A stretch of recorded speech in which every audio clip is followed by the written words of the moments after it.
Hello বন্ধুরা, আমি মিনারুল কথা বলবো স্বপ্নটানা নাটকের আজকের পর্বটা নিয়ে। আজকের পর্বে কী এমন ঘটলো সেটাই তুলে ধরবো। তো আজকের পর্বে আমরা দেখলাম নম্রতার কিন্তু হাসপাতালে একটা মেয়ে হয়েছে এবং সেই মেয়েটার নাম রেখেছে কিন্তু আবিরা। এই আবিরাকে নিয়ে কিন্তু সর্পরাজের একটা প্ল্যান আছে, যে প্ল্যানটা এলো এটাই যে নম্রতার এই মেয়েকে কিভাবে ঈশানের কাছে দেওয়া যায়। সর্পরাজের কিন্তু একটা বিরাট প্ল্যান আছে। তো এদিকে আমরা জাস্ট দেখতে পেলাম যে ঈশানের স্ত্রী হেয়া সেও নাকি মা হতে চলেছে এবং অন্য অন্য ডক্টররা যেখানে বলছে যে মা হতে পারবে না, এবং নম্রতা যেই ক্লিনিকে বা যেই হসপিটালে মা হয়েছে সেই হসপিটালের ডক্টররা ওই হিয়াকেই বলছে যে হিয়া মা হতে পারবে। এখানে কিন্তু নিশ্চয়ই কোনো প্ল্যান তো আছে এবং সেই প্ল্যানটা কিন্তু সরবরাহই করাবে। এবং সেটা কিভাবে, হয়তো বা হিয়াকে ওটিতে নিয়ে যাবে এবং নিয়ে গিয়ে বলবে যে হিয়া আজকেই মা হবে। তো এমন সময় আমার মনে বলছে যে নম্রতার মেয়েটাকে চুরি করে জাস্ট হিয়ার বাচ্চা হিসাবে চালিয়ে দেবে সর্পরাজ। এক্স্যাক্টলি আমার যেটা মনে বলছে।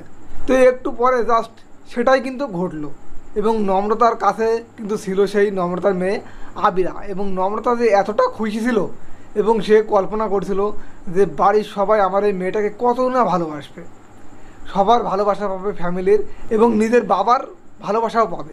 তো এটা কল্পনা করতে করতেই নম্রতার কাছে জাস্ট একটা নার্স আসে এবং এসে সেই আবিরাকে নেয়, মানে সেই বাচ্চাটাকে নেয় এবং নিয়ে বলে যে বাচ্চাটাকে কিছু ট্রিটমেন্ট করতে হবে, এই জন্য আমরা নিয়ে যাচ্ছি।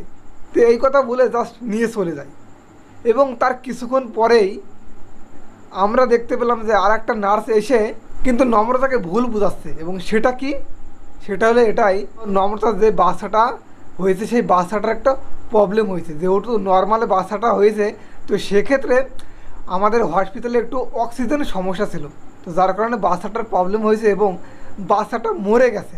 আসলে কিন্তু বাচ্চাটা মরেনি, এই বাচ্চাটাই কিন্তু হিয়ার বাচ্চা হিসাবে চালানো হচ্ছে। আর যে আবিরা নামটা, সেটা কিন্তু ঈশানের একটা ফেভারিট নাম। সর্পরাজ কিন্তু কোনো এক সময় ওই ঈশানের মুখ থেকেই এটা শুনেছিল যে আমার যদি কখনও একটা মেয়ে হয়, মানে এই কথাটা কিন্তু ঈশান বলেছিল, যদি কখনো মেয়ে হয় সেই মেয়েটার নাম আবিরা রাখবো। তো যার কারণে নম্রতা যখন মেয়ে হয়, সর্পরাজ নম্রতার ওই মেয়ের নাম দিয়েছিল আবিরা।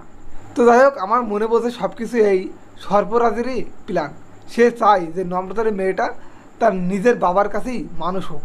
তো যার কারণে কিন্তু এই প্ল্যানটা করেছে এবং নম্রতার কাছে একটা বড় মিথ্যে কথা বললো যে নম্রতার মেয়ে মারা গেছে। তো কী আর করার, এদিকে তো হিয়া তার নিজের মেয়ে বলেই আবিরাকে মানুষ করছে এবং হিয়া তো খুবই খুশি যে তার একটা মেয়ে সন্তান হয়েছে এবং ফ্যামিলির সবাই খুশি। আর এদিকে নম্রতা তার মেয়েকে হারিয়ে সে যেন পুরাই দিশেহারা হয়ে গেছে, সব সময় মন খারাপ করে থাকে, কিছুই তার ভালো লাগে না। তো জাস্ট আমরা কিছুক্ষণ পরেই দেখলাম যে হিয়ার মেয়ে বায়না ধরেছে, মানে কোথাও একটা যাবে, একটা ফাংশনে যেখানে অনেক বাচ্চারা আসবে এবং যেখানে অনেক খেলনা থাকবে। সো মানে জাদুঘর টাইপের আর কি, তো সেখানে বেড়াতে যাবে।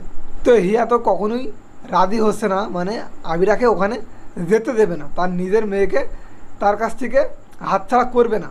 এবং যেহেতু তার মেয়েকে সে প্রচণ্ড ভালোবাসে এবং সে চায় না যে তার মেয়ে ওখানে গিয়ে কোনো বিপদে পড়ুক, তো যার কারণে আবিরাকে কোথাও যেতে দেবে না। কিন্তু আবিরা একটা জেদি মেয়ে, সে তো ওখানে যাবেই। তো অবশেষে বাবা মাকে ম্যানেজ করে আবিরা কিন্তু সেখানে গেল এবং সেখানে কিন্তু গিয়ে থুয়ে এসেছে ঈশান এবং হিয়া নিজেই। তো অপরদিকে সর্বরাজা কিন্তু নম্রতাকে সেখানে নিয়ে যায়। নম্রতাকে এটা বলে যে নম্রতা তুমি ওখানে যাও, ওখানে অনেক বাচ্চারা আসবে এবং আসলে হয়তো বা তোমার ভালো লাগবে বাচ্চাদের দেখে। এবং নম্রতার কাছে একটা পুতুল এনেছিল সর্পরাজ, আর ওই পুতুলটা কিন্তু ঈশানের কাছ থেকেই নিয়ে এসেছিল সর্পরাজ এবং চুরি করে। ঈশান ওই পুতুলটা কিনে জাস্ট বাড়ি নিয়ে যাচ্ছিল এবং এক জায়গায় রেখেছিল যে ঈশান তার মেয়েটাকে দিবে। তো সর্পরাজ কী করে, ওই পুতুলটা নিয়ে এসে নম্রতার কাছে যায় এবং নম্রতাকে বলে যে এই পুতুলটা আমি কিনেছি তোমার মেয়ের জন্য। নম্রতা বলে আমার মেয়ে তো নেই, পুতুলটা কাকে দেবো। তো জাস্ট আমরা দেখলাম সবাই কিন্তু সেখানে গিয়েছে, আর ওই আবিরা ওখানে গিয়ে একটা দোলনায় চড়ে দোল খেতে যায়, এমন সময় পড়ে যায়। আর নম্রতা খেয়াল করে, সো নম্রতা গিয়ে তাকে ধরে। তো এখান থেকে এই পর্বটা কিন্তু শেষ হয়ে যায়।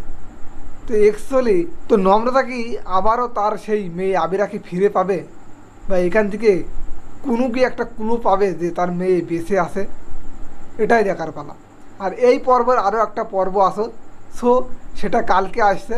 তো এই জন্য বলবো, যারা নিত্য নতুন পর্ব এই নাটক সম্পর্কে জানতে চাও তারা অবশ্যই চ্যানেলটাকে সাবস্ক্রাইব করো। তো আজকে এই পর্যন্তই, আবারও দেখা হবে নতুন কোনো এক ভিডিওতে।